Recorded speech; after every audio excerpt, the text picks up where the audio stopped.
Good afternoon. I'd like to open this Finance Economic Development Committee meeting at 3:03 today. May I have a roll call, please? Mike Berlin, Here, Laura Negro, Blake Elfson, Here. Ron Stendor, Here. Pat Kinney. Here. quorum is declared. Thank you. Going on next to approval of the agenda. Anything add to or to delete? Looking for a motion? I'll make a motion. We approve the agenda. We have a motion second. All those in favor say aye. Aye. I'm sorry, who Motion. made the second? Ron, Ron. Thank you. I'm sorry, I should have spoken up earlier. Can we, never mind. are we good? No, we're good. We'll just do it the way it is. Motion passed. Public comment, 3 minutes. Anyone? Yes, this is Supervisor Huber. I'd like to be left on the closed session if possible. Thanks. There's no, WCA says it's not best practice to have people online, but Ashland County has no prohibition at that, so. Oh, So if okay. If it's up to Mr. Chairman, if it's up to you, if it's okay with you, Mr. Huber can stay on since we have no prohibition. Is that in item 11? That's a closed session. Yeah, oh, that's item 11, yeah. I have no problem with that. Sure. Public comment. Last time, public comment. Moving on, approval of the finance meeting of October 17.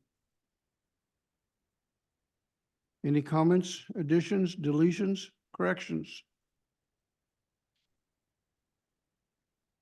Make a motion to approve the minutes as presented. This is Pat. I'll make a motion to approve as presented. Ron will second. Motion by Pat, second by Ron to approve the minutes. All those in favor signify by saying aye. Aye. Opposed, same sign. Motion carried. Okay, Mike and Steve, you're up. Good Right, afternoon. Steve, I made you co-host so you can share. Okay, perfect. Let me grab the report here. Can everybody see it? Is it on your screen? Do you have copies of it? Yeah, it's on the screen. I have copies here I'll hand out. Okay, I can make this a little bigger too, hopefully. So this is your December 31st financial budget summary. You'll notice at the top, I'll just point out I have 99.99% complete.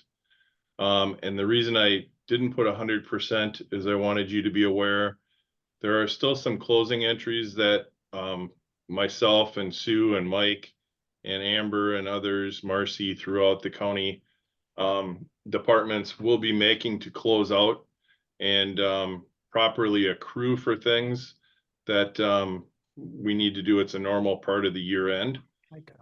In addition, your auditors will be coming in the first 3 to 5 months of the year here and potentially recommending adjusting entries to that we may not get or identify. So that's why it's not 100%. I just wanted to point that out. So just some things of note here. I think overall things are looking very good for Ashland County. You know, your general fund right now, I'll point out numbers here like the 6,365,000 is a little bit less. You're at 90% of your budgeted revenues. But I can tell you right now, there are some things that have not been accrued for, like you'll still have 2 months worth of sales tax coming in for November and December that usually they're about 2 months behind in getting that to you. So that'll get accrued back. Child support department will be making an accrual for their expenses that they reported that will be reimbursed by the state. In addition, land and water, department has grant revenue that will be accrued. I know that Mary Jo has sent over some entries to Sue already. Those are not reflected in these numbers here. And let's see. Oh, and the law enforcement side of things, the sheriff's department too appears to have some grants that potentially may need to have some accruals made. So overall, I think, you're going to come out very close to budget here on the general fund. And similarly, human services, they have a huge money machine. They run all of their expenses through every year with the state DHS and DWD and other agencies, and it's typically lagging. And there are sometimes large accruals that gets made in that department. So, and those are not complete at this time. County road and bridges. I do know that the data here is through November. December was not posted yet.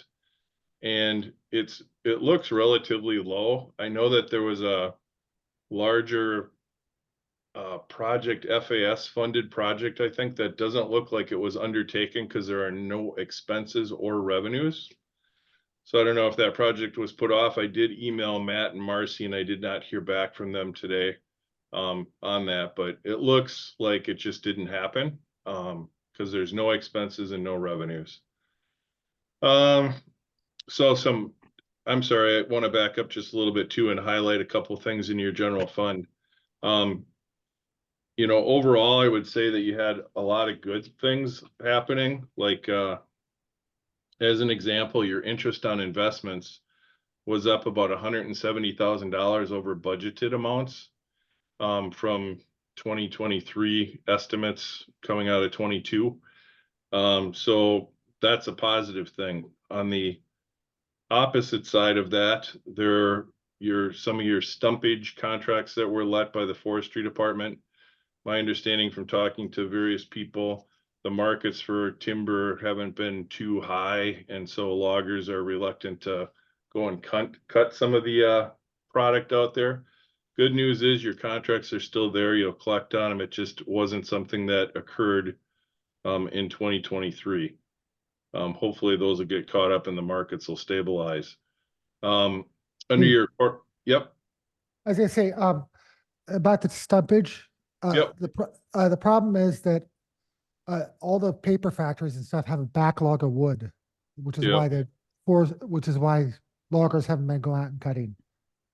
Right, yeah, because prices aren't there because there's no demand, right? Because they Right. have a plentiful supply. Cool. So then let me see. The other thing I was going to point out, another non-favorable thing, but overall I think you'll weather it well, is in your corp counsel account for lawsuits, you're about 90,000 over budget, and I think that was due to the ongoing kind of litigation with LaPointe and or the Sanborn issue. I'm not sure which one that was, but little over budget there. And I also know that within the expense numbers, which I didn't scroll down to yet, you're slightly over budget on expenses in the general fund. But I do know, like Sue and I talked this morning, there are some capital purchases that were charged to IT, and there was no budget amount there. So I'm presuming those are coming out of capital. So, and that was about 70 some thousand, I think, of expenses there. So if you back that out of here, I think we were down to like 101. And I'm sure we'll find a couple other ones. There was, property and liability insurance gets charged out to departments. Now, some of the departments are possibly in the general fund, but some are going to be like human services, highway, so on and so forth. So those expenses will move out of there and will be probably very close to what was budgeted. Just looking back up here at revenues. And please, if anybody has a question, it's hard for me because I can't see you all. So just speak up if you do have a question. But I think overall, debt service, law enforcement is looking good. I think, just trying to think here, what else we got going on? Everything looked very normal.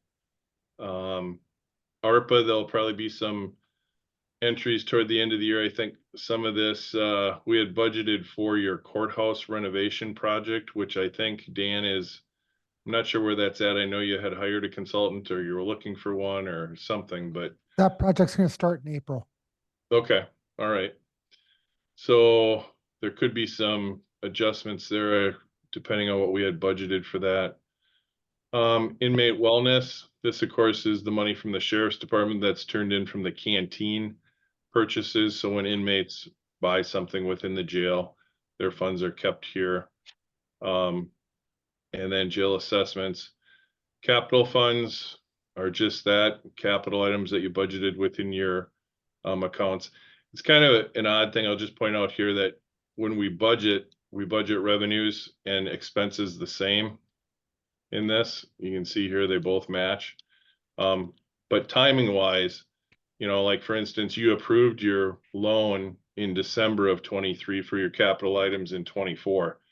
So the revenues are usually a year ahead of the expenses, but they stay in the fund and are used to fund it. And that's just a function of the requirements from Department of Revenue to qualify for levy limits need you to take that loan out ahead of time. So that's why that looks a little wonky.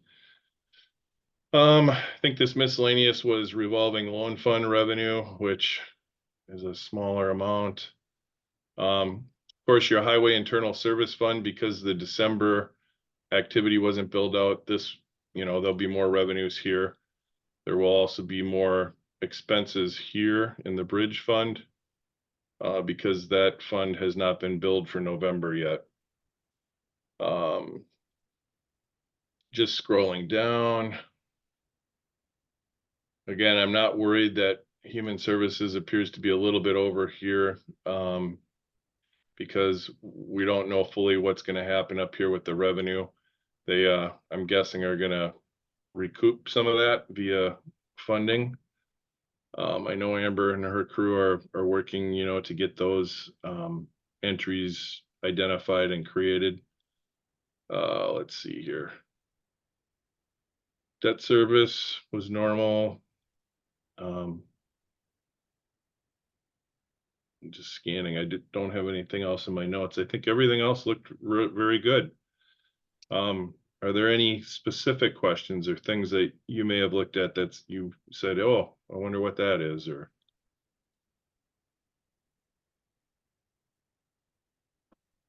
Any comments? Just on that ARPA thing, so it looks like we budgeted 1.1. We used 600.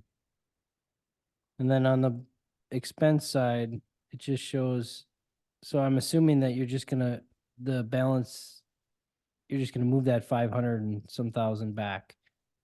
Yeah, For the so next year. this is revenue coming in here, and then the expense side. So what'll end up happening there is, you don't make a profit on ARPA. So, the ARPA funds, we would show just in a deferred revenue. So eventually we'll make an entry to show that this 600,000 will get reduced down to whatever the eligible ARPA expenses are for the year of 2023 that we will report on a report that I think goes out in March. So, and that's one of those year-end entries that hasn't been made yet, is to recognize the correct amount of revenue, and the other amount would be deferred. So the county has it in a passbook or some kind of, you know, money market account or something. And then it just gets recognized as revenue as you spend it. Does that make sense? Yeah, thank you. Sure. Other questions? Comments, concerns? Mike apologizes for not being here. He's actually in Florida. He just called me. Not that we're gonna feel sorry for him, but I'm pinch hitting for him. Next month, he'll probably be pinch hitting for me, so it'll work out. Any This is Mike. questions? Oh, This is go ahead. Mike here. So this year-end report is going to come back at us at next month perhaps, or in March? Yeah, I would guess, you know, you won't be fully closed with your 2023 books till probably probably even maybe end of May. So what we can do is we can start to do your 2024, have a report for that budget year, and also maintain this 2023 report, and update that for you. So you'll probably get two of them, probably starting in March or so. We can get you two of them going. So a 2024 kind of budget review and a 23 kind of closeout, I would kind of call it. Okay, Yeah, and just so you know, the reason for the delay in that is HHS especially doesn't get all their reimbursements in from the state and federal government till months after mhm, service is provided. Yeah, a lot of their programs, they have until probably even March or April to like switch people to get funding from, certain COP program or KIP program or what have you, and they can move people around to maximize the amount of revenue. And of course, by doing that, then that creates a number that we have to identify and then show as an accrual, because we would say amount due from state of Wisconsin for, X amount of dollars. That would add to your revenue on this line. But that whole process of, moving people around and maximizing your reimbursement just takes time for them to close out. I don't know why it has to be so complicated, but it is. are you ready to move on? Thank you, Steve. Okay, thank you. Have a good day. Stay warm. Yep, I'll hang Thanks, around Steve. for the P card thing, Dan. Yeah, great, thank you. Hey, Okay. and the jail thing. Sure, okay. Item 6, approval applying for the EPA grant. Okay, I think everybody in this room knows about the EPA grant we're applying for. It's gonna be approximately $20 million. And what we're doing is we'll be putting solar at every county building, except for the courthouse, which already has solar. And I can show you how much we're generating at any time now. But we're gonna be putting it out at HHS, who's currently subscribing to the Solar Garden out, Binsfield, I think it is. And the Sheriff's Department, who's subscribing to the Solar Garden. So they will be getting their own solar arrays. Highway will be getting it. And they'll all have microgrids attached to it, so batteries get charged, so in the event of a power outage in a winter storm or a summer storm or flood or whatever, they'll have power still at these buildings without having to switch to the grid. We'll also be getting 4 electric trucks, leasing 4 electric trucks, 3 for highway, 1 for emergency management. The emergency management one is literally gonna be a rolling battery. Like if we have floods, they can bring power to both residents and emergency personnel who need it. Then we're also putting electric charging stations at highway department for their vehicles. We're gonna try to get one into the sheriff's department, but there is space issues yet. And to utilize this grant fully, we opened it up to all the towns and villages in the county. So a number of them took us up on the offer. Some didn't because they have constraints. A good example is Jingles. They have such a small town hall and surrounded by trees that they can't really do solar. But the town of Sanborn's going to be part of it. Town of Ashland, town of Morris, and a couple others. So they're all going to be getting the solar stuff too if we get the grant. So we want to, and the city of Ashland, of course. They want to put them on at the Brenning Center, at the wastewater treatment plant, and a couple other places. As part of it, also MMC is going to get solar panels. However, their money is going to be before the meter. So the cost savings they get is going to be put back into their community fund to serve low-income people. So people who literally can't afford healthcare, there's the charitable organization will get the funds to provide to people. And then also Northern College will be part of it. And Northern College will also house our emergency response emergency shelter. So again, if there's flooding, which is our most likely bad thing, people who are flooded out of their homes will have a place to stay at Northland College. So that's all part of this grant. We're almost done with the draft. So we'll be submitting that at the end of the month, but we still need to get county board approval, and we want to come through finance first. So I'll take questions or if somebody wants to make a You motion. just need a motion then? Yeah, you can make a motion. Prior to the motion, let me just share this as well. And I talked to Dan about this. Typically, well, not typically, but when say Bedford had their solar panel thing, that was a 50% match. There's no match to this application, so Yeah. there's, we don't have to put anything up front, no money down, so to speak. All right. Oh, and I forgot, Bad River is getting 4 level 3 charging stations at the casino out of this. Nice. This is Laura Negro. I'll make the motion that we approve applying for the EPA grant. Ronald second. Motion on the floor by Laura, seconded by Ron. Any further discussion? I'll call for the vote. All those in favor say aye. Aye. Aye. Oppose, same sign. Motion carried. Thank you. Hey, Dan, can Yeah, I yeah. just make a quick comment? Yeah. You know, just seeing, the action there, which I think is great. Mike has been working on a uniform grant guidance policy for the county. Human Services has a partial policy for them. But in light of the fact, it looks like, if you're successful here, you'd be getting a chunk of federal funds.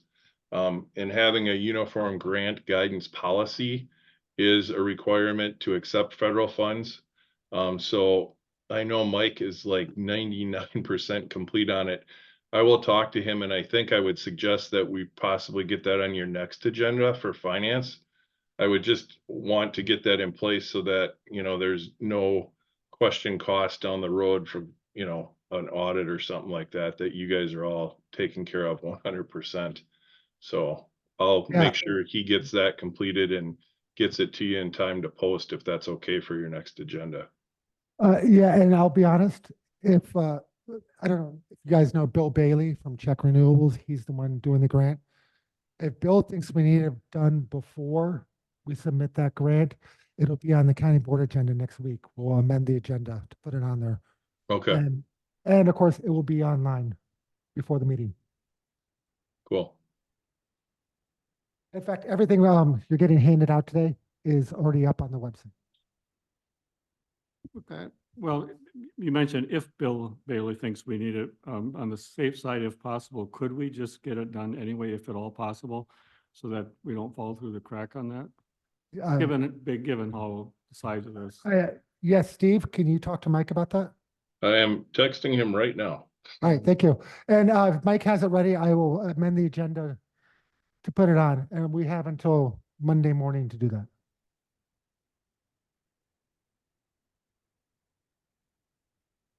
any further discussion? Move on to item number 7, WCHA. Okay. So this is kind of an odd request that came through the counties association. This is on the website. NACO is asking us to make a contribution to support the center that's going to be basically support trying to get us more money in the future. This was the LACTF money that we received.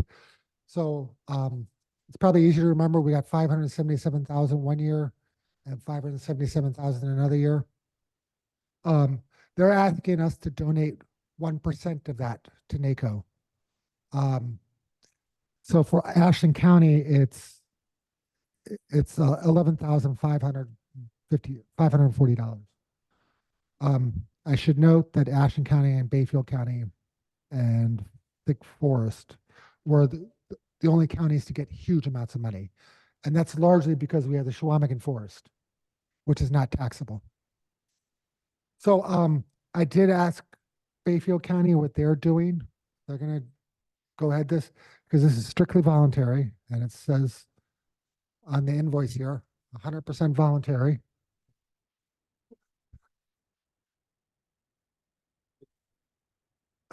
they didn't put us over the barrel and, you know, you know, Is this why they started mailing me stuff? Yeah. so I guess, I'm of two minds of this. One, I do agree that we should probably help NACO with this issue. It's not a lot of money. But on the other side, we got that money a year and a half ago. And they could have made this request a long time ago. And we already allocated this money to Joint Dispatch.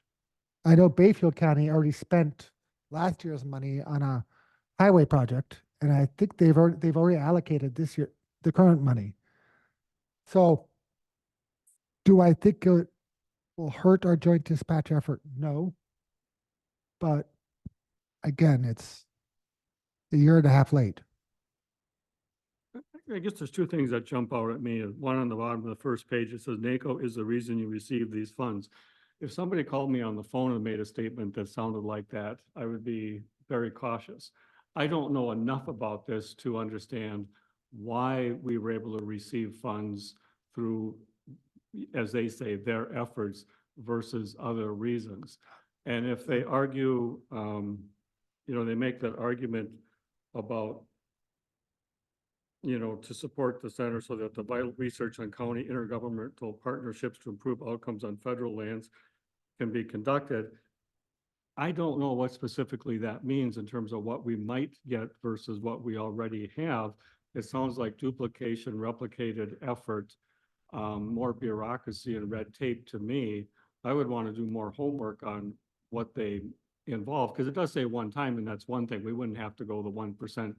We could, give We can give whatever we wanted something to. more modest, but it does say one time, but if they're going to run the center, they have ongoing costs. Mhm. And I'm not comfortable that this will be the last request, which then brings us back to weighing what are the benefits versus, the financial, not just the financial costs, but what also does this mean in terms of, staff time, elected official time? Is this more bureaucracy, or is there something accomplished that we otherwise may not? I don't have the answers to that. So I'm interested in more homework on this before a decision. I could tell you that the LACTF money came out of an effort by Senator Wyden of Oregon. And I can see NACO actually pushing this, and I can see this money continuing because it's a huge source of revenue for Western states that are mostly owned by the federal government. Right? I mean, a lot of those states, really past Minnesota, a huge portion of them are federally owned and they're not taxable. So I can see the western part of the country really supporting this money continuing. And it may well have been NACO's idea, but Senator Wyden certainly took credit for it.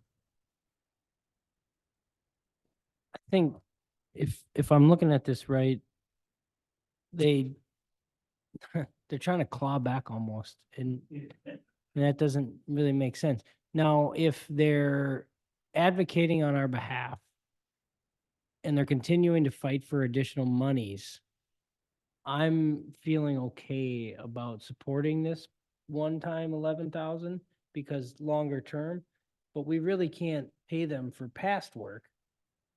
That wouldn't make sense, like just from a purely business standpoint. And so if they were going to ask for compensation for this, they would have had to ask for it at the time.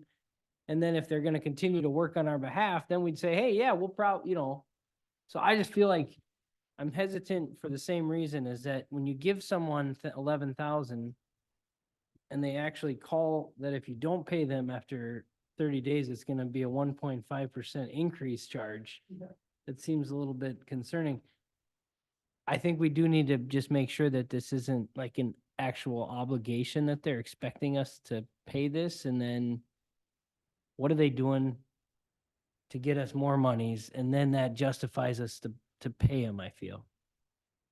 Well, NACO is basically the WCA of the nation. The only one right now I see on their board of directors from Wisconsin is somebody from Marathon County. The chair of Portage County used to be on the board before, when I was down there. My thought on it would be, I'm looking at a long list of people that didn't get what we got. and there's a lot of places that are at the $100,000 mark. Possibly a parity of what they would pay instead of what we've got.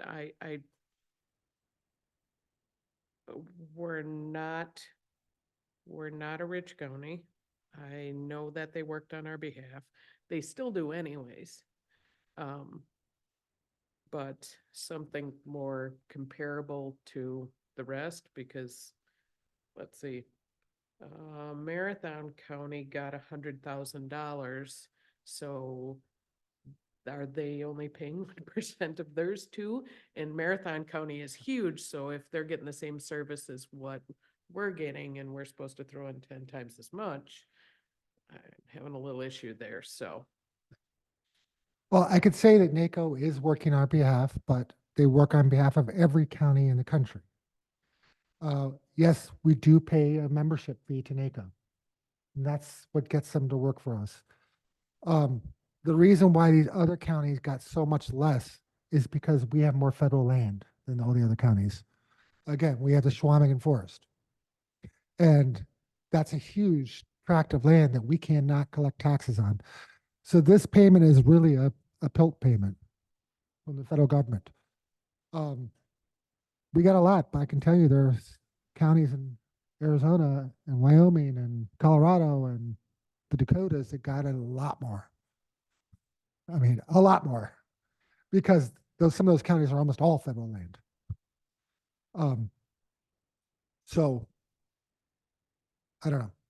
So the question I have is this something that we want to try to plan for the 2025 budget, or are we trying to put this in our 2024 budget?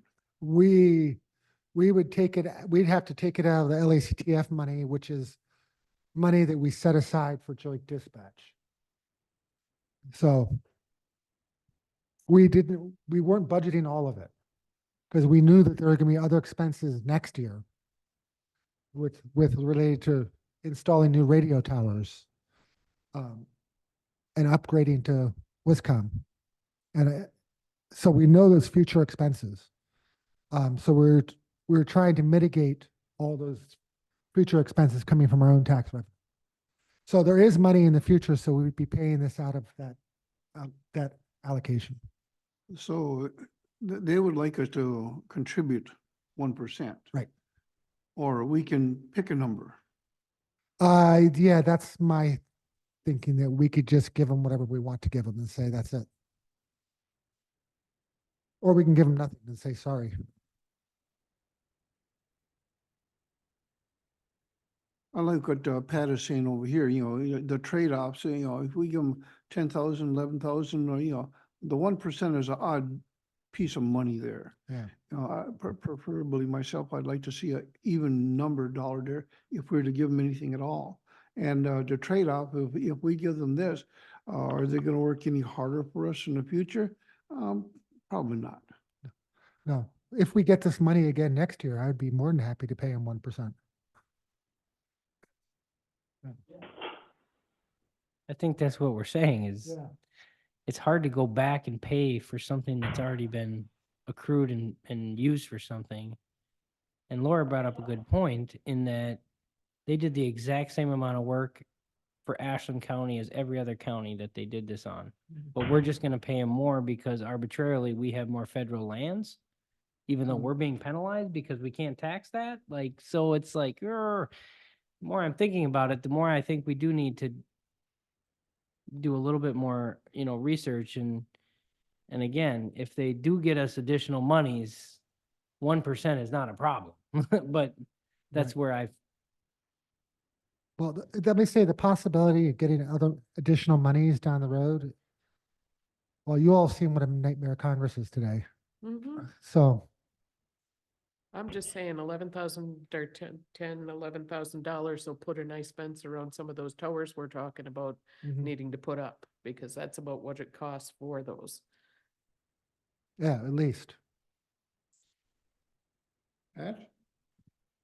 Well, again, without knowing more specifics about what they're proposing, their work entails, about what can they do that would help us. So let's say they're doing this other work they mentioned, things like housing. Okay, how can they help us with housing that we otherwise can't do for ourselves or through what otherwise already exists in all our levels of government. I have no answer to that. And so, we got some money, but I still think at the end of the day, it's our legislatures that vote for this and decide these things. And I think maybe they understand better, the impact on the local economy when you've got so much land that isn't on a tax base. But then that's just trying to help us survive economically. But, the western states, again, are the ones that really benefit. And I mean, when you look at farm bills and, how your senators are elected based on where the money goes. I mean, that's a driving force, I think, behind this. But I have no idea what we're going to be able to do that we otherwise can't. If they gave us some specifics on things like housing, that through their work, we could do something better than we're doing, but I'd like to read that. But this feels like lobbying to me, a lobbying organization trying to get something because the legislature, Congress voted to support something. I mean, we'd be opening ourselves to every lobbyist organization every time something passed. Hey, we're the ones that made this pass. That's what it feels like to me. It's kind of what Counties Association does for us too, though. And we do pay into them and we do pay into NACO. I know you can call into NACO if you've got some kind of bill that you're looking at or some kind of issue that you're looking at. And they do have research people for it. I have talked with them at, when we go down to the, Counties Association meeting. So they do have resources for us, but this, hey, you've got this money, can you kick in this extra kind of thing is just, and then we just picked 1%. Like I said, I don't feel it gives us any more weight than anybody else. And my thought still leans back to look at that list of places, and I would be more apt to go, okay, so $100,000, 1%, I'm better with that than I am with just because we lucked out and have all the trees. That's why we're here. We like the trees. Do you want to kick this to the next meeting and wait and see what Bayfield County does?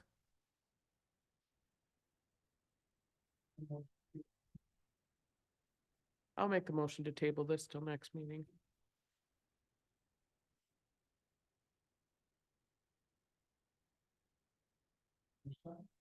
Pat, I'll second. Is that appropriate to table this, to bring it back? Yes? And we have a second by Pat. All those in favor of tabling this item? Microphone, please. I'm sorry. Thank you. Motion by Laura, second by Pat to table this agenda item, so we can bring it back at another meeting. All those in favor say aye. Aye. All same sign. Motion carried. Thank you. Item 8, healthcare for inmates. Is that why we have Brian on the, I thought I saw him up there. Yeah, Brian and Nate are both on. I had Sue scan a document for us. This is it. Can you see that, Steve?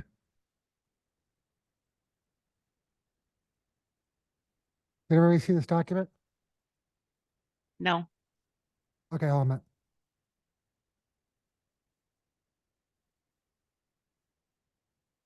Okay. So I'm just gonna go to the bottom. So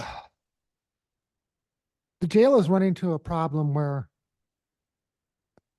healthcare costs are just for inmates is getting out of hand. So this is from last year.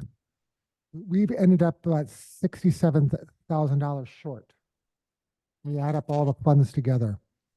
And there's need for more healthcare service in the jail.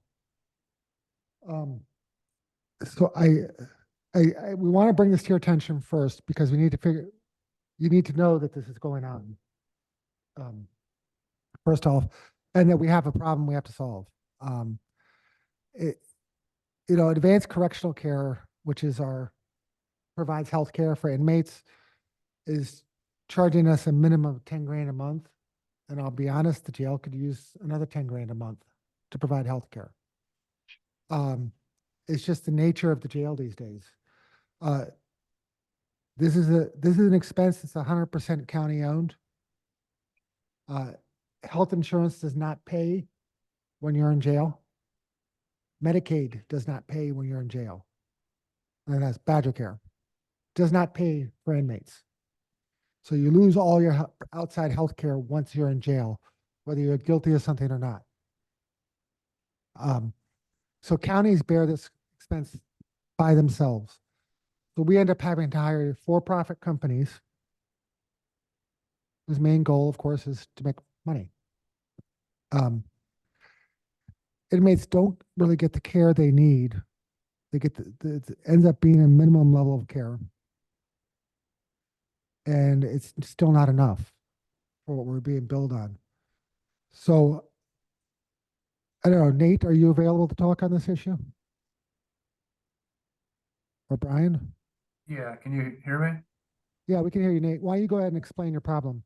Okay, so yeah, that's you explained it pretty well there, Dan. So what we're running into over here is that obviously our because of medical needs that these inmates need, whether it's mental health or whether it's withdrawals or stuff like that, we're running into a problem where we're seeing the increase of medical with a larger portion of our inmate population. And with that, the way we looked at it is we're looking at about 20 hours a week that we provide medical service to the inmates, and we could probably use an extra 10 hours a week to get to the rest of them. So Jen, our jail captain, has noticed this as she's got in there looking into some of these medical issues. Our medical provider now is working some hours over just to accommodate some of the issues that we have with some of the inmates and stuff like that. So yeah, we are running into a big problem there. And another big problem that we have is when these inmates do come into us, we don't know what type of medical they need. And sometimes we have to take them out of our facility into another hospital or something like that to give them the treatment they need. So that runs another expense for us on medical things. But within the facility alone, we're looking at our numbers are higher of medical needs that these inmates are needing.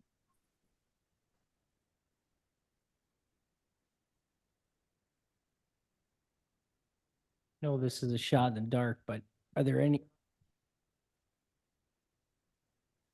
Oh, sorry. Is there an opportunity to possibly partner with the local hospital, Telmark, at all? Are you already doing that? The only reason I ask is because I know they have a real focus on community and the health, especially of low income. And so I'm just curious if we've approached Telmark Health to see about maybe working together on some of that. To answer Tamarack. To answer your question, we actually Jen and I had talked about this a couple days ago. We are doing so. Jen is actually doing some research on looking at different companies that are out there to provide medical service for us, to see if we can get a better cost. But to answer you on that one, Blake, is that even when we take them to the hospital, it doesn't matter what hospital it is, by state statute, they can only charge us a certain amount for that. So we could team with them, but I think the statute covers us on that of what they can actually charge us for services. Hey Nate, I'd like to add something. Okay. I mean, yeah, we do take them to the hospitals that what we can't provide in our jail from our staff, but there Is isn't that any Brian? jails there is, what's that? Can you start over again? Because you were really quiet.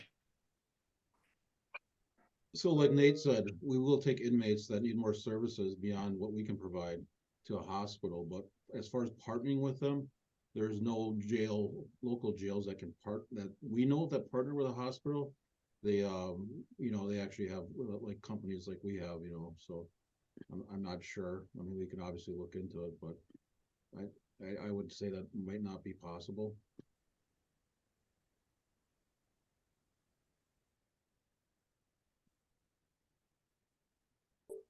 Sheriff, this is Pat. What if an inmate has an ankle bracelet, is not physically housed in the jail? Is the county responsible for that person's healthcare costs?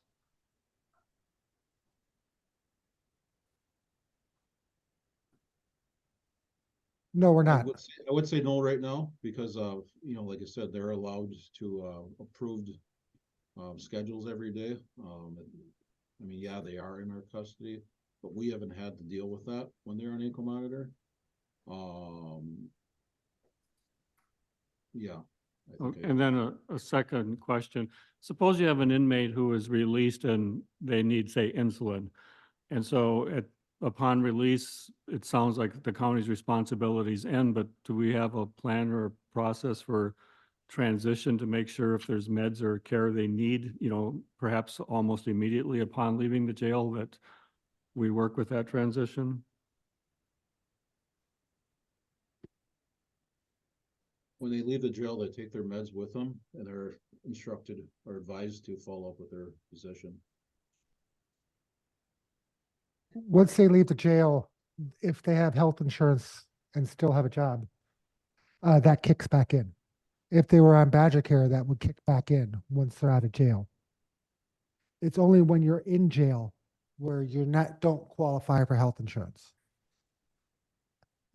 I'm just trying to come up with solutions.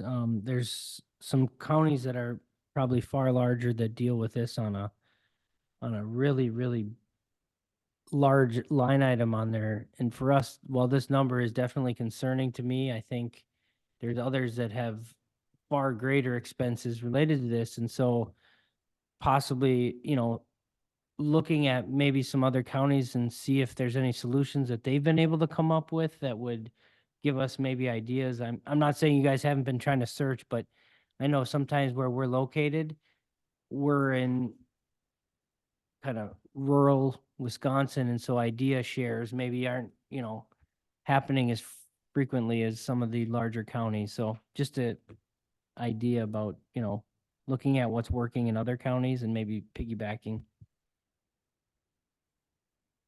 So I just say we will keep you updated every meeting on this and we'll put it on PPLE too. So they know. I mean, what we're learning from these other counties is that, yeah, they have the staff that's probably full-time. We're asking to go from 20 to 30 just because it's difficult, being a full jail and providing the services.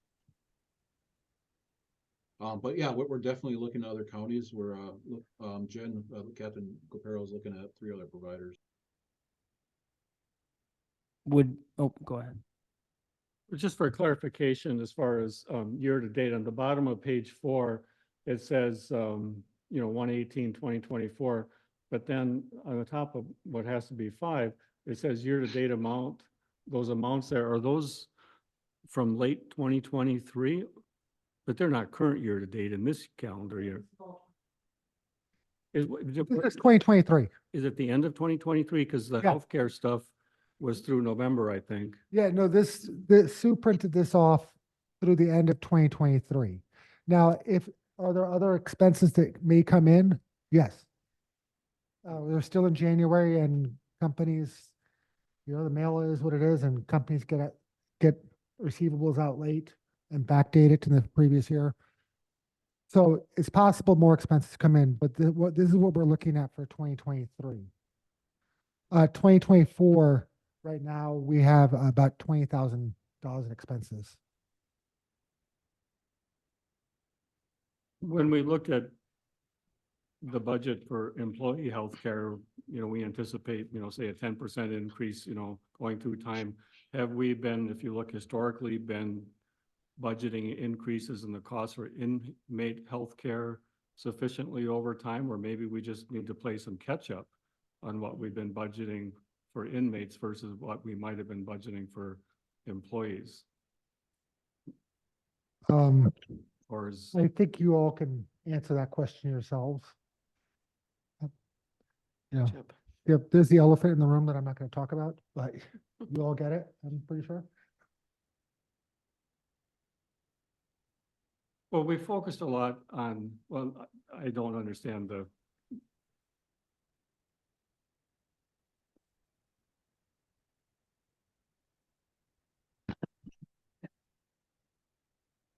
I guess Wait. I'd have to look at some historical data to get a better sense of, the history of how we got here. So I'll leave it at that.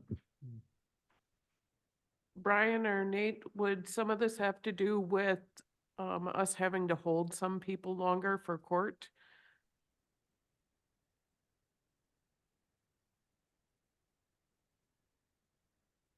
You know, not Yeah, I mean, it's all expedient. part of the process where that's gonna happen. I mean, waiting for prison or court or. Yeah. Whatever. Well, and part of the problem is ever since COVID, healthcare has gotten different, and the demands and the crises people are facing are different. The jail is like anywhere else. You don't know what your population is going to be like from day to day. And you don't know who's coming in with what problems from day to day. So you could have, it's like our child protective services or the mental health issues we were talking about a couple of months ago. You don't know from day to day or year to year what it's gonna be like. We could have 3 or 4 great months at the healthcare in the jail. All of a sudden, you get one patient that blows it all up, and it's so unpredictable that Yeah, it was good when it was COVID. That's about it. So based on that unpredictability, might be a good time to increase because the cost of healthcare has gone up. We've now seen these losses over year. As a finance committee and we're drawing budgets, I think it's time to increase our expenses on this. So we are correctly allotting it, because otherwise we're gonna be in the hole every year. Yeah, I think we also need to find different alternatives too. You know, one of the things Brian and I have been talking about, but again, it's individual specific. You can't, when you're talking about inmates, it has to be what they're charged with, why they're in the jail. Can we do more ankle monitoring? Right? That keeps people out of the jail and off our health insurance. But, it depends on the population of the jail who's eligible. You can't let a violent offender out. And you can't also let somebody who's addicted to, opiates just hit the streets again like that. So I don't know. There's no easy answer. And I know Brian and Nate are working on how do we solve the overall problems at the jail, and this is part of it. Oh, this is Mike here. I need to chime in here. Obviously, this is not a all of a sudden type kind of thing. If we take a look back to 22 and 21, I'm thinking that your budget, you've been over budget on those particular years as well. And I don't want to get into micromanaging your budget over there, but I'm thinking that you could have, should have, would have increased this line item budget for 24 and probably did not, because obviously here we're discussing this today. Let me just ask this question, Brian, is what action are you looking for from this finance committee today? Do you have a recommendation? Yeah, Nate, go ahead and talk. Nate's our numbers guy that has this figured out. So yeah, what we're looking at is we got a contract with our medical service right now for nursing services within the jail, and that's for $123,000 this year. If we up that 10 hours to make them for 30 hours to work here in the jail, that would be an extra 40,000. So we'd look at increasing to our total amount to be 163,000 for nursing services.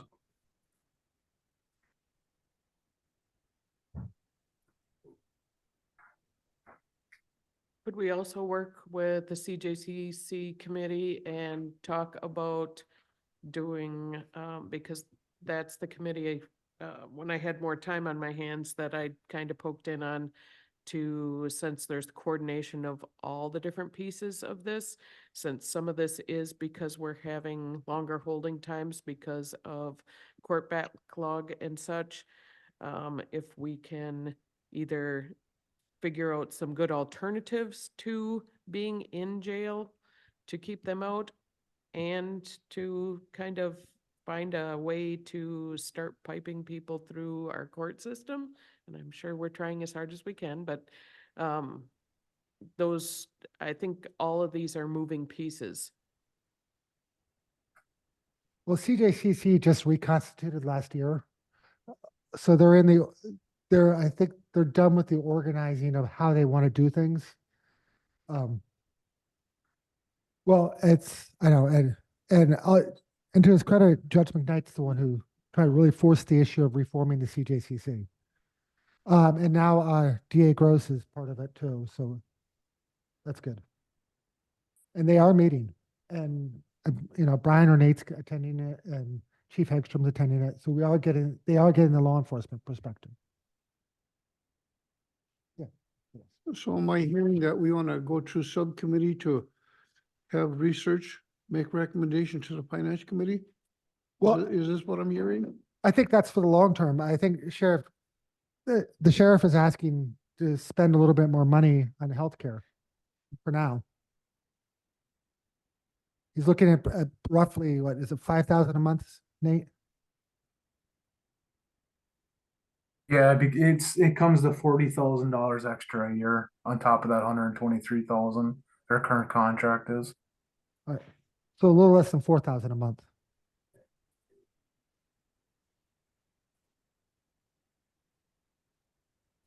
Pat? This is Pat, just for clarification, if we have an obligation to provide health care, on the one hand, I think our administrator said something to the effect that we're doing our minimum, but his words were something like, but that's not really good enough. So on the one hand, it sounds like we're doing the minimum. Tell me what doing more does for the inmates in Ashland County, because my impression is doing more has some positive effects for the inmate and hopefully their family and support network once they're out. Hopefully there's some things that are harder to measure that are positives from this. Could you describe that as you see it?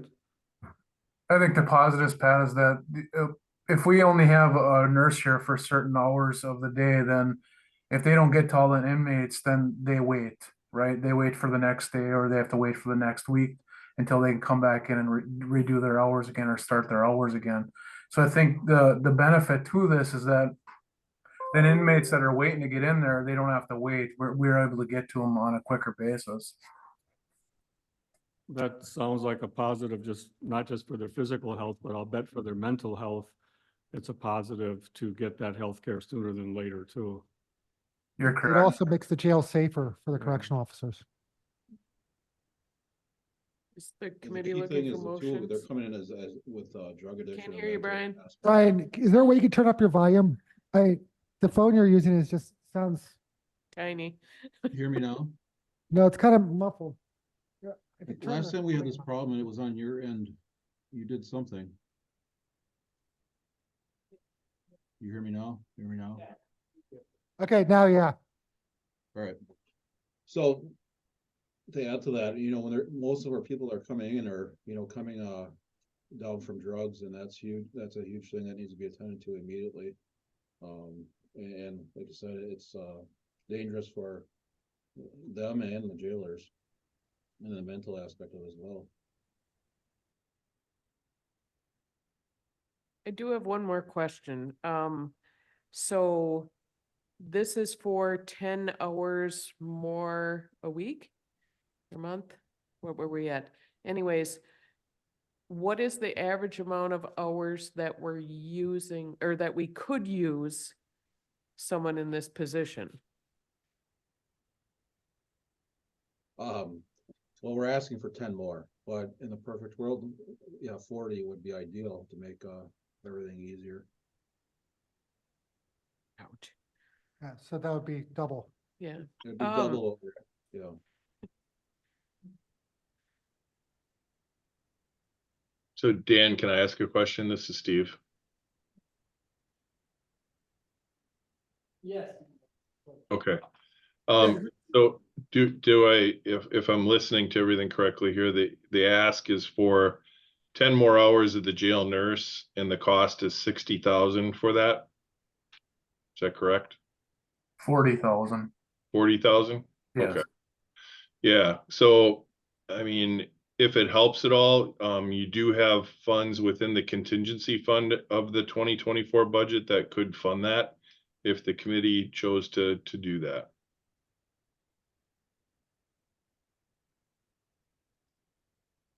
Okay, this is Laura Negro. I make the motion that we approve 10 more hours a week that we approve the request as requested from Nate. 10 hours a week at 10 hours a for week. additional 40 grand. And then take it from that contingency fund that Steve just mentioned. Yep, no, that's good if you state what you want to spend it on and then where we're taking it from, because then we'll make the entry to allocate those funds from the contingency to the sheriff's budget. So I that's- will second that motion. Okay, let's have Lori read that motion back. Number one, I guess, it is coming from the contingency fund. It's a request from the sheriff's department for an additional 10 hours, Yep, to bring us to an average of 30 hours which is a estimate cost of $40,000. a year, yeah. Am I missing anything? No, that's it. No, addition money, to- money to come from the 2024 contingency fund. Right. For clarification, is this going forward from the moment this passes the county board, or is it just this committee, or are we backtracking to the beginning of the year? We do not, because it's under 50 grand, we don't need to go to the county board. We can if this committee would like. I actually would like that. I think the county board should understand the discussion just for background. But then the point in time that if it passes, are we talking when it's passed by the board, if that's what we do, or we backtrack it just for clarity for, It would be going forward. So from the point it's approved going forward. okay. And Ms. Nago, if you want to forward it to county board, you need to amend your motion. I don't feel I need to amend the motion. I would like it on the agenda so that way it's an informational item. But I like it approved through us at this point. My second's okay with So that do you too. just want me to mention it in my comments? If we can have at least some good information and background for somebody in the packet. I mean, Yep. little write-up. Yep, we can do that. Pat, is that okay with you? That's fine with me, and you could give an overview during the supervisor's report. I had a really hard time making the motion. Come on, guys. Is the second good with that? Yeah. Second, still good. All those in favor signify by saying aye. Aye. Aye. Oh, same sign. Motion carried. Effective today. Yeah. Before Thank we you. move on, if you guys can keep us updated on that situation. So that way, if we get in further than what we already are, we can keep ahead of this. Yeah, we'll make a standing item on PPLE also. We will, and we'll give you guys an update too on this other company that we're looking at, these other companies to see what, see if we can save any money or what type of, contract we can get with them.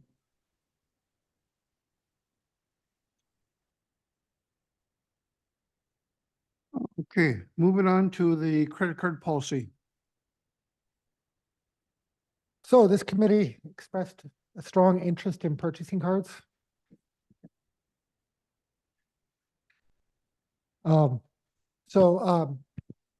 Mike and Steve put together a policy that we're looking to get approved. We're also looking for approval to actually get a purchasing card. And HHS has volunteered to be the first department to do it and work it out and make sure it works. I can explain a little bit too, Dan, if you'd like. Go ahead. Okay. So, the purchasing cards are something that the state of Wisconsin has a contract with US Bank that allows you as a county to piggyback onto their contract. It's currently with US Bank. and they offer these P cards, they call them purchasing cards, P cards, to you, and you earn rebates. And so I believe the base rebate is 135 basis points. And then depending on the frequency that you pay the card off, I think you can earn up to another 45 basis points. So roughly almost a 2% reimbursement. So what we've seen is municipalities do this and pay off sometimes reoccurring bills to save and earn the roughly 2% rebate. The way the policy is written is that the finance committee would be kind of the committee of jurisdiction over this.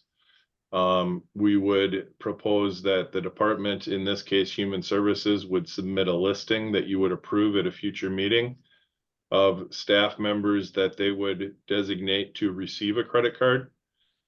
Sometimes it could be like, they could say the Human Services Director, so that if the director ever vacated, the department would have the authority to make sure whoever was the director had a credit card. But short of that, if it was listing me like Steve Corbell specifically, then if I left and somebody new came into my position, they'd have to come back and ask for another credit card. You'd also be setting the limit per card issued. So each person would have their own credit limit. I think right now, some of the things Amber has indicated to me is the limit they currently have is like for the department. So if somebody uses up the limit this month, everybody else's card won't work. In this scenario, everybody would have their own limit, and then you'd be responsible to maintain original receipts. We've had a lot of discussion, staff level about, sometimes, in the past, people had to get chased to get documents. We will communicate a very clear message that this is a privilege to have a card. It's not a right as an employee, and there are responsibilities that come with that. And so you'll see language in here that says just that, that they're required to maintain detailed receipts for all purchases. Obviously, it's not for personal use at all. It's only for business purposes. Traveling and things of that nature are okay as long as it's business related. But we've kind of, I kind of plagiarized this policy from the city of Manitowoc where I worked, and Sue and Amber and I all kind of took a look at it, Dan also. And I think we've hit everything here, but certainly open for any suggestions or anything that you'd like to see added if you don't see something there. This is Pat. I got a couple of questions. One is on the second page towards the bottom, is the only mention of US Bank. And so I'm thinking if we pass this as a policy with a specific bank mentioned, then if we ever change banks, then the policy would have to be updated. Because if there's something going on, you call US Bank at that number.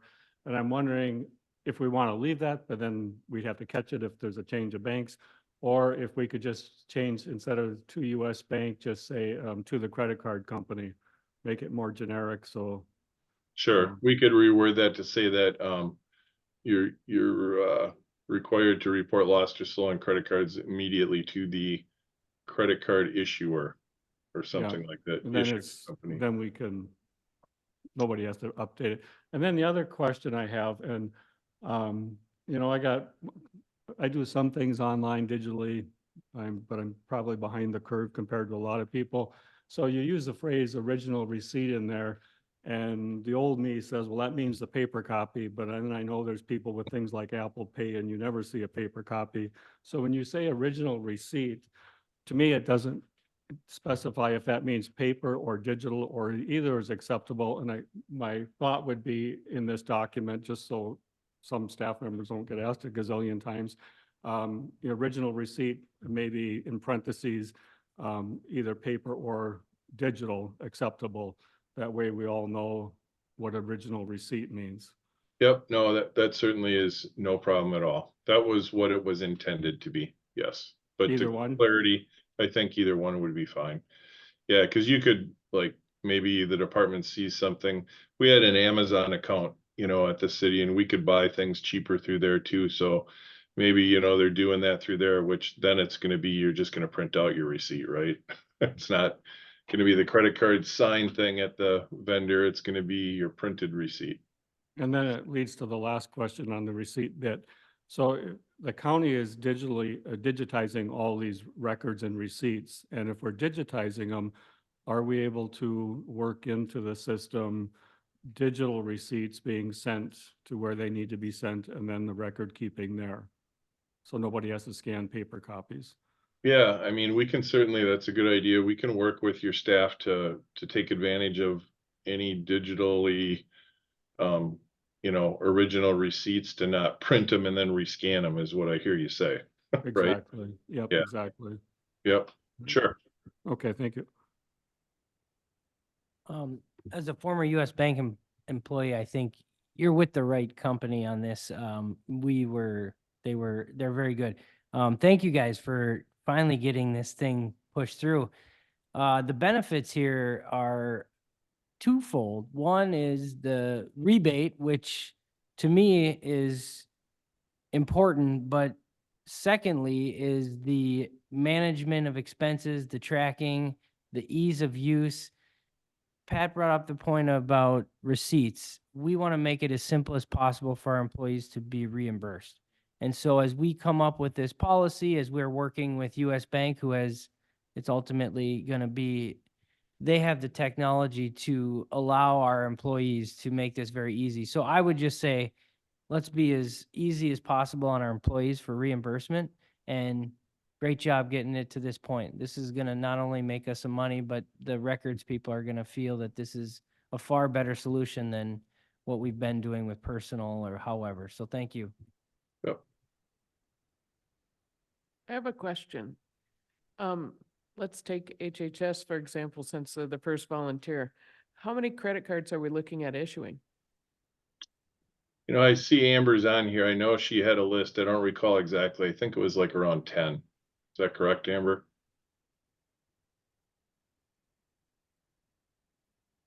I saw she unmuted. She must be looking for her sheet. Or I can't hear her.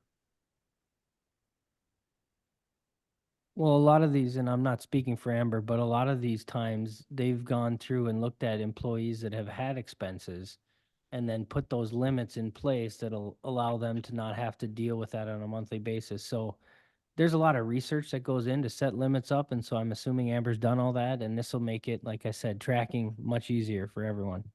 Can you guys hear me now? Yep. Okay. I don't know what was going on, but yes, you are correct. Research kind of looking at what our current ones are at, and then if some need more, and talking to Rachel with IT, she obviously has a higher limit request, so kind of went through what everybody's at. Most everyone stayed the same, but yeah, I had about 10 on the list. I did have it open and now I lost it, but basically each manager and through HHS and then IT, and then getting we will be getting a AP card so that we at HSS can use it to pay bills online, to save stamps on any of that stuff too. Less checks going out on the check runs, and so we're looking at ways for all that. So I am very excited about this, and that's why I was quick to jump on when you guys talked about it at this last meeting. We brought it to our finance group meeting, and definitely want to do it. Actually, Highway talked to me last week. They're having problems with their current credit card, and they also want to hop on. So if you guys approve both departments and lists, they sent me their list of their employee positions and limits, and they would also like to be guinea pigs, or if we just do one department and then add them shortly after, whatever works best, but they are also interested. Amber is saying that Highway Department would like to go join the trial run too. So Amber, one thing we focused on in the implementation of these new P cards, and you said the AP side, but if US Bank is really engaged, oftentimes what'll happen is they'll do like what we call optimization to try to look at all your AP and look at all of your payables and try to get you as much onto that card as possible, because then you get the most rebate as possible. So those are all just little things that as you get into this program, I'm assuming that are coming with that US Bank relationship. Yep. Yeah, So- definitely. Yeah, because we're already just, and like, it's not even started, but I already have a bunch of thoughts of how we can try to utilize it. And once we start, I think we'll definitely keep finding new ways. And if US Bank offers that, that's awesome. I would definitely utilize them for that. Yeah, and I think so as you're talking through this process, I think that's one thing that you would want to bring up with both US Bank, or if it's through, and maybe Steve, you've already kind of thought about that and that's a longer term kind of priority, but I think that's really important so that you don't just start it and have a couple things going on it. You want to see at the very beginning, how much can we get, and then how can we get that there right away? So that's just kind of that optimization, which is the word they used to throw out. Yep. Very good. So I think we're looking for approval of this policy with the amendments, changes Pat suggested. So this is Pat. I'll make a motion to approve with the suggested changes in language that were made today. This is Laura. I'll second that.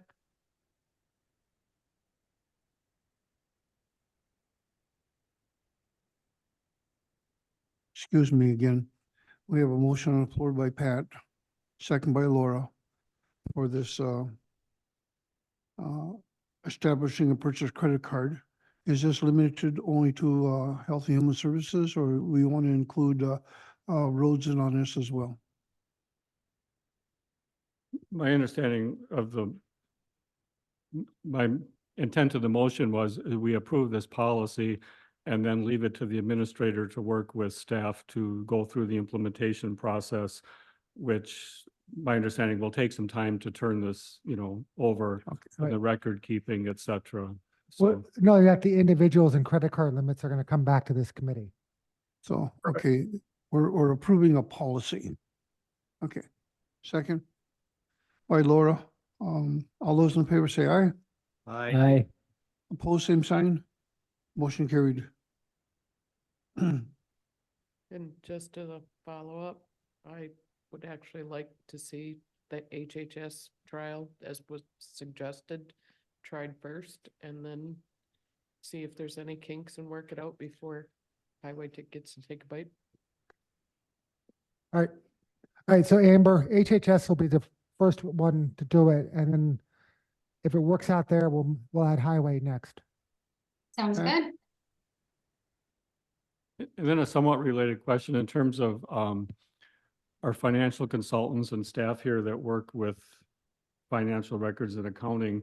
Are there any impacts related to their work, working with Springbrook, et cetera, that we should be aware of as far as how that integrates with that, positive or otherwise? It'll be no different than doing the credit cards they do now. So it'll actually in the end make their life easier. Because they won't be cutting as many checks. There'll just be a lot less paper. So it'll make their lives easier in the long run. It just may be a little hairy to get started, that's all. Item 10, fraudulent activity. Okay, so this is Okay. just an FYI for everyone, but it does dovetail in from the last agenda item. And Blake, if I missed something, can you please step in? So we had a check in October that we sent to a vendor, Maximus. They do our indirect cost allocations. And the check was for almost $5,000. It was like $49.50.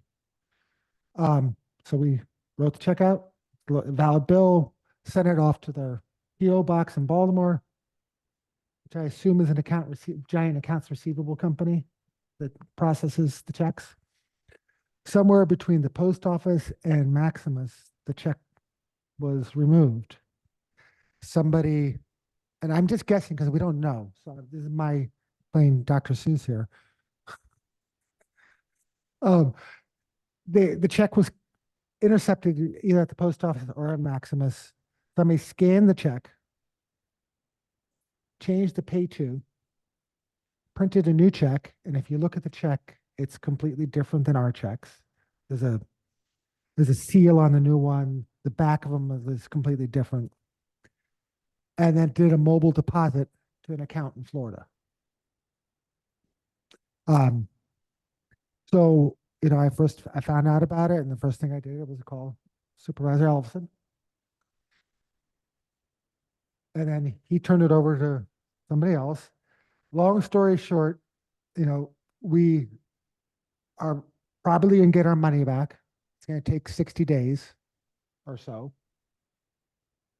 And if for some reason it doesn't come back, I did give Dave Martinson everything, and we can file an insurance claim. But this P card from the previous item is one way we avoid even sending checks out and having this happen in the future. So we're gonna have to look at other methods too of preventing this, but this is an FYI for you guys. There also, and I'm not throwing anybody under the bus, but the treasurer did come in and she said that she has another step now that she can do on checks when she validates that she will do. And so this technically shouldn't happen going forward. Anytime you're writing that many checks though, there is a risk of this exact thing happening, justifying that transition to P card. Now Maximus wants to get paid again. Yes, they want to get paid, and and we don't know if they're at fault. We don't know if it was their employee. It could be a male U.S. Postal Service employee. We just don't know. All I know is it probably didn't fly out of the letter carrier's bag and end up picked up by some random person. So anyhow, we wanted to let you guys know about this. So, if you have any questions, you can ask, and we'll keep you updated. So does Maximus have an electronic way of getting paid? Well, we're going to find that out, aren't we?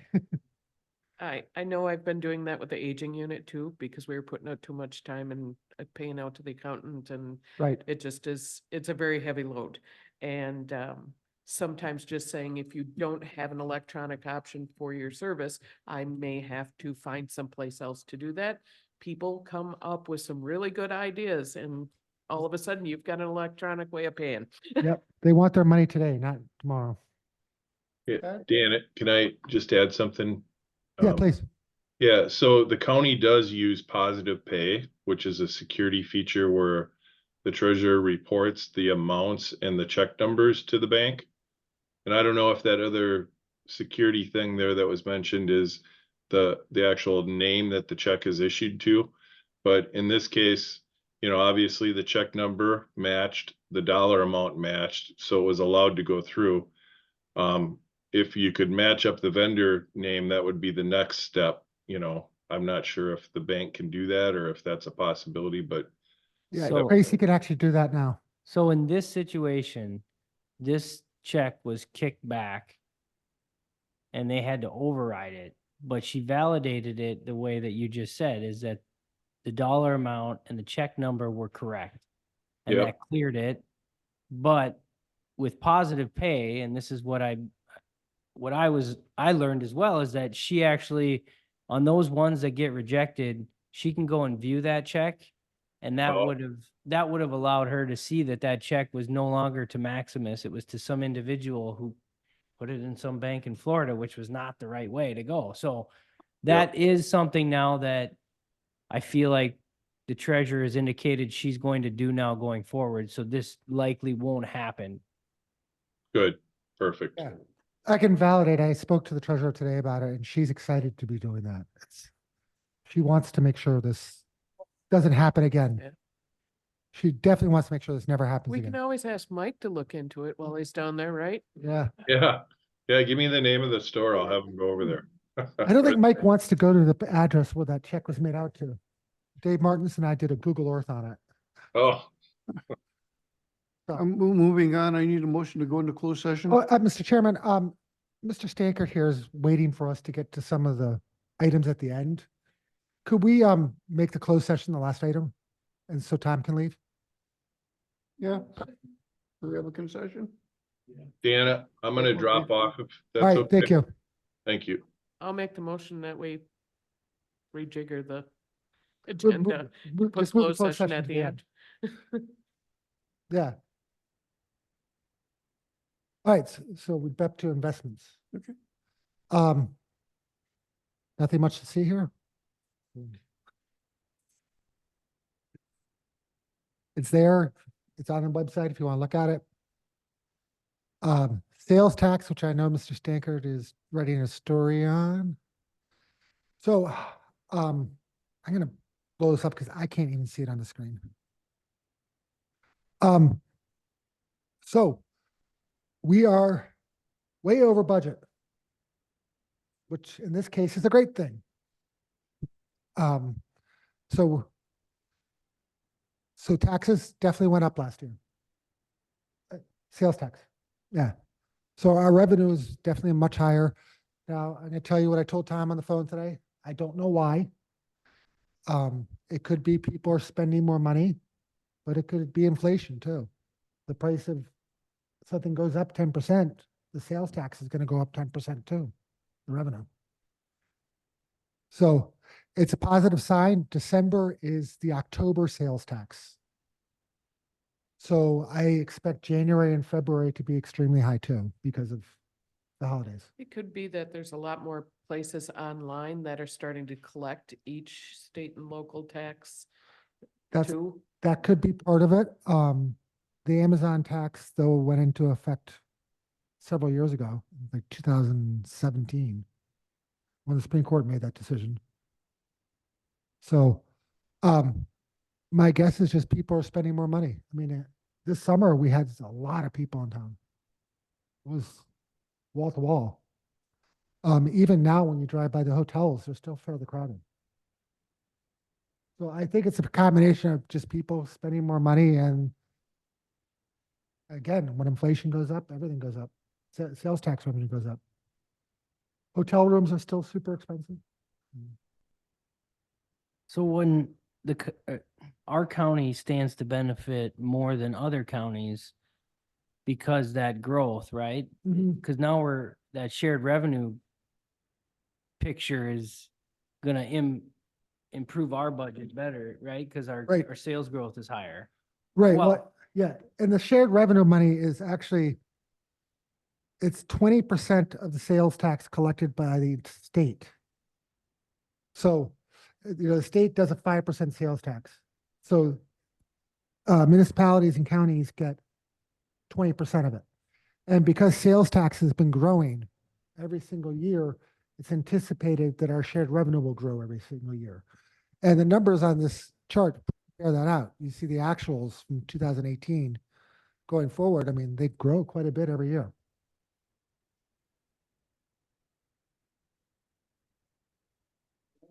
Well, and yeah, in fact, the only year sales tax hasn't grown was during the Great Recession. So 2008, 2009, that time period, everything, but the whole market cratered at that time.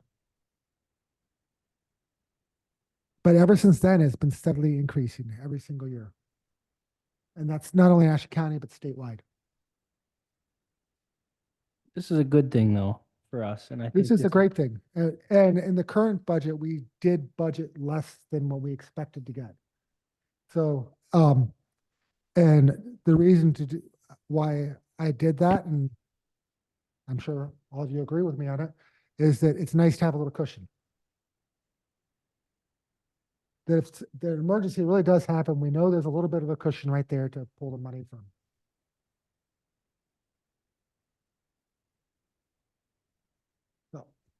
So anyhow, that's good news. Control negative. So we're on administrator update.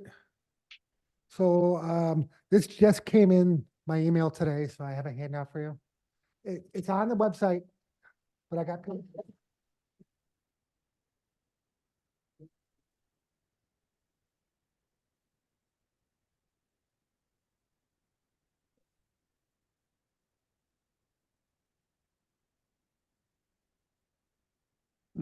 So health insurance. This is good news. So this is how we finished off the year. We finished off in the black. It's not a lot, but it's still in the black. So and I attribute most, I think it's all because of the change in prescriptions. ScoutRx is doing a good job sourcing stuff out. In fact, I just got a phone call today saying they want to do mail order from my prescription. So I'm like, I don't care. I get a zero copay for it and it saves us paying money. So go ahead, do mail order. So anyhow, I wanted you all to see that good news. And then I have more good news. Some of you have already seen this.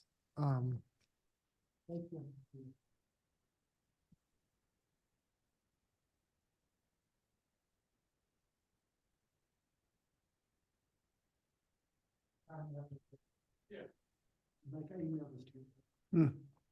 Oh, yeah. I got this just the other day too. Yeah. So the Joint Finance Committee finally ever released our money. We're not getting all of it. On page 2, if you look. Now, well, I wanna preface that this is kind of what exactly the board wanted to happen when we voted. I mean, you guys wanted that no taxpayer in Ashland County had to pay any of the chargebacks. Well, that's what's happening. So they took some of our money, 664,000 to be exact, and gave it to the school district and the tech school to pay off their chargebacks. And they withheld $400,000 for next year's chargeback. Now, any balance left of the $400,000 comes back to Ashland County. We still have to pay our $150,000 out of the 1.873 that we're getting. But we at least are made better and our taxpayers don't have to cover the bill. Now that's not to say next biennium, I'm not going to go to the legislature and say, where's my 665,000 plus the 150,000 chargeback or whatever the next one is. Because, we still haven't been made whole while all the other counties have been made whole. So, but this is it's a start and it takes care of the immediate problem. Now, just as we think about the whole, the illegal taxes that were charged are all paid back. No, No, through 2018 is paid back. okay. So that's what the second chargeback next year is for, to pay the remainder of it back. And Now, the school district has the money. The town has the money now. We have the money now. So our taxpayers, no matter what municipality or what taxing district they're in, are not going to have to cover this charge. The state, the appropriation that we got is going to be taking care of everybody. but that loan that was that still hasn't been repaid either. No. My understanding, and this is from talking to Jamie Weaver, is that this chargeback money is going to pay the next taxes, tax refund. The second chargeback money they get is going to go towards paying the loan off. That's next year, yeah. And plus the town is getting $247,000 too, which they could use to pay back the loan, should the town choose so.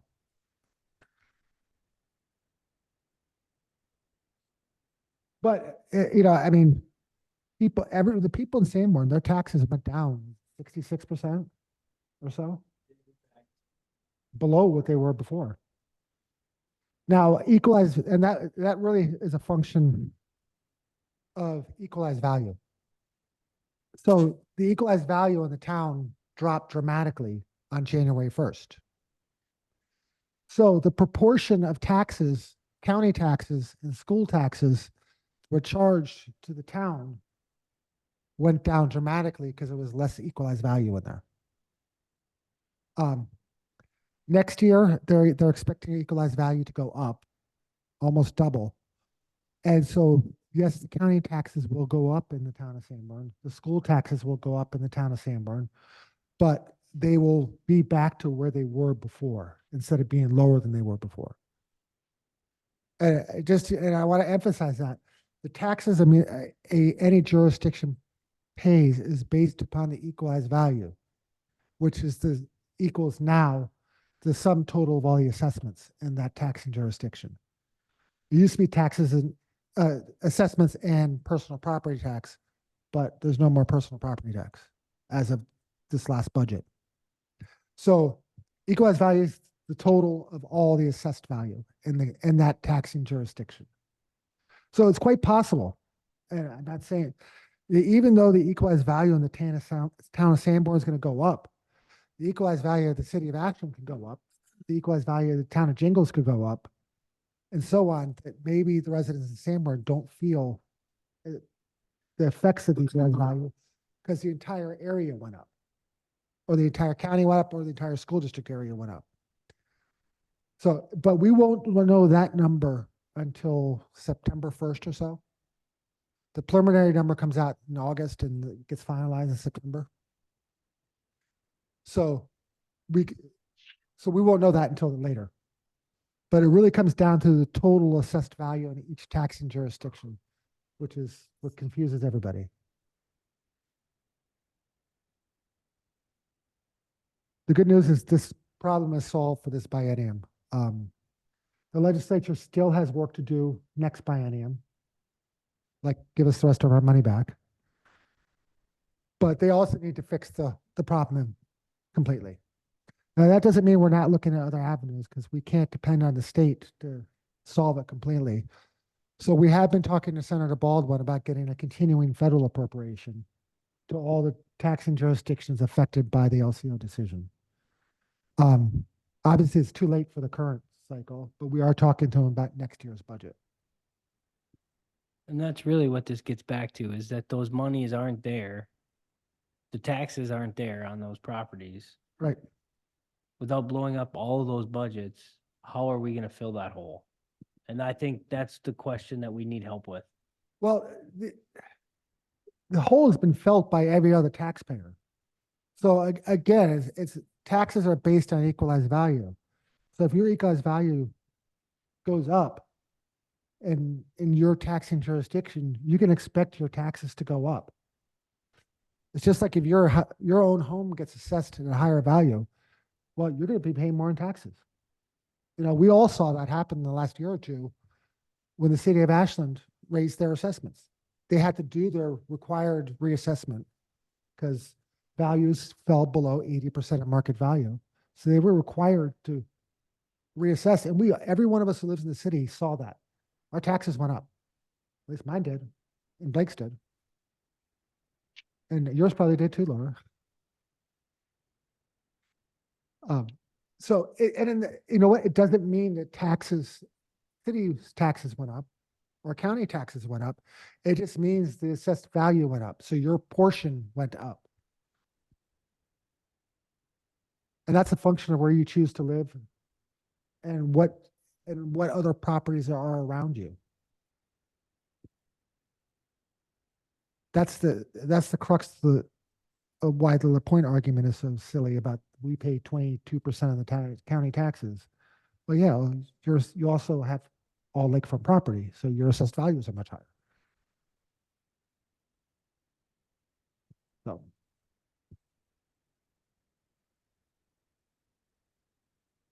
When you say if your assessed value goes up, your taxes are going up, do you mean if your assessed value goes up relative to other Yes, people's assessed value in that same taxing jurisdiction, then your taxes go up? correct. It has to be relative to the others, because if they all go up the same percent, then you all stay, Right. relatively speaking, relative to each other, the same taxes. Right. So yeah, when the city did their reassessment, some properties went down in value. You know, others went up. I mean, we've all seen the houses in town that probably should have gone down in value. You know,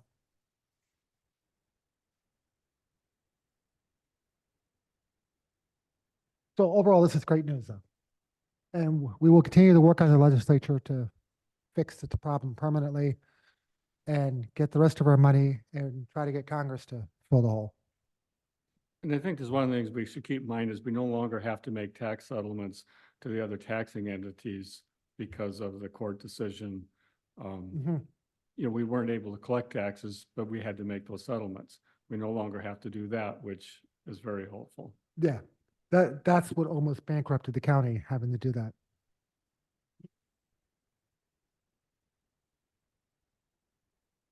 All right, Tom, did you get everything you need?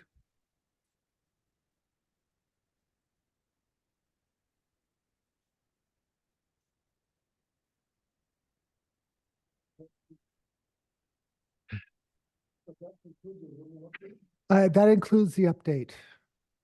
And you'll probably hear most of this again on Tuesday.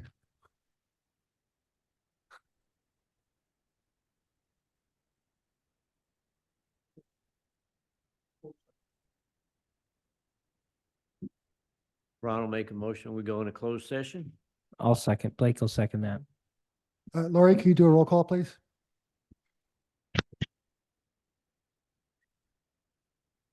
Mike Berlin, Yes. Laura Negro, Yes. Blake Ellefson, Yeah. Pat Kinney, Yes. Ron Stendor. Yes. Okay, Lori, can you stay as gatekeeper? Yes.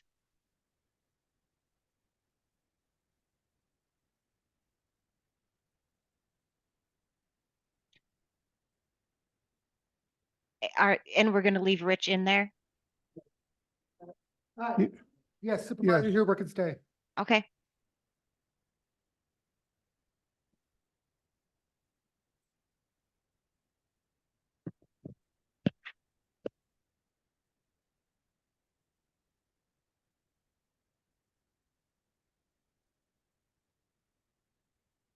I'm gonna go check the door. Thought maybe you're gonna put Lori outside the door, because that would be worse than the deputy.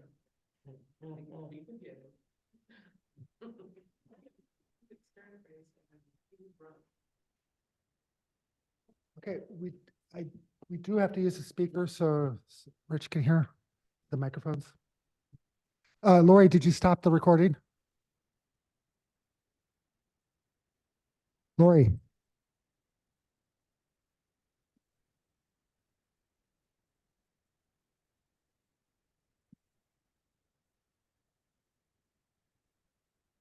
Lori, it's recording.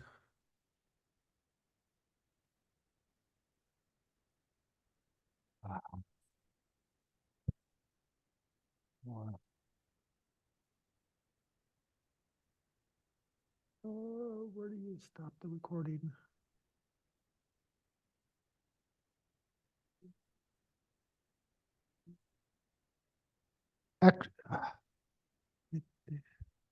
Lori. She might have stepped off the. Okay, Rich, are you there? Yes, go ahead. Rich, could I give you a call tomorrow about this? Oh, sure. Yeah, that's fine. And I'm just gonna end the meeting. Okay, sounds Okay, good. so- Thanks. So I'll give you a call tomorrow morning and tell you what this is all about. Okay, thank you. All right, thanks. Okay, bye.